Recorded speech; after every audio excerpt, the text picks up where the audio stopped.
CPIM দল হিসেবে আমরা শুধু এটাকে স্বাগত জানাচ্ছি না, 5 জন বিচারপতি প্রধান বিচারপতির নেতৃত্বে ইউনানিমাসলি একমত হয়ে এটাকে অসাংবিধানিক শুধু বলেছেন তাই নয়। অক্টোবর মাসে শুনানি শেষ হয়েছে। সিপিআইএমের সাধারণ সম্পাদক সীতারাম ইয়েচুরি এই মামলা করেছিলেন।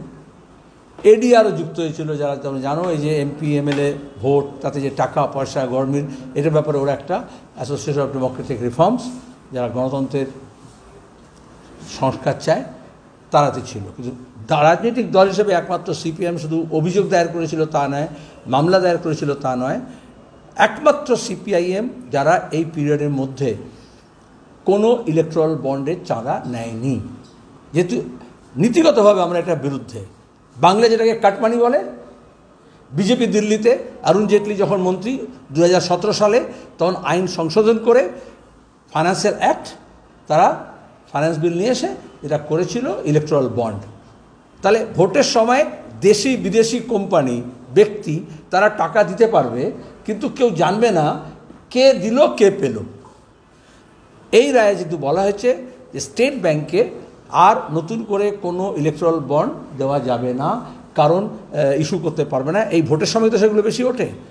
2, কারা কারা ইলেকট্রাল বন্ড কিনেছে সেটার তালিকা জমা দিতে হবে। আর ইনফরমেশন, সবচেয়ে বড় হচ্ছে রাইট টু ইনফরমেশন, যে জানার অধিকার আছে। এই জন্যই তো তথ্য আইন করা হয়েছিল, কিন্তু এটা ট্রান্সপারেন্ট ছিল না, কেউ জানবে না।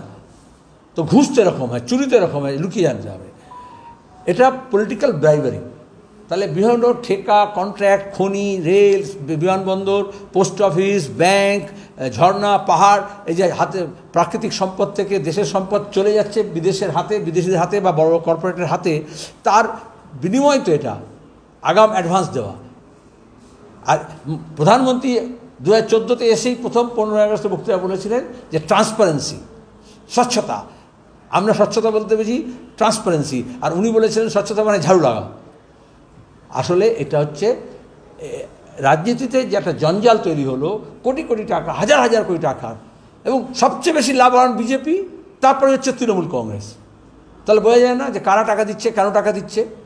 যদি পার ক্যাপিটা হিসেবে এমপি পিছু বলা হয়, তাহলে কতজন এমপি আছে তার বিনিময়ে কত টাকা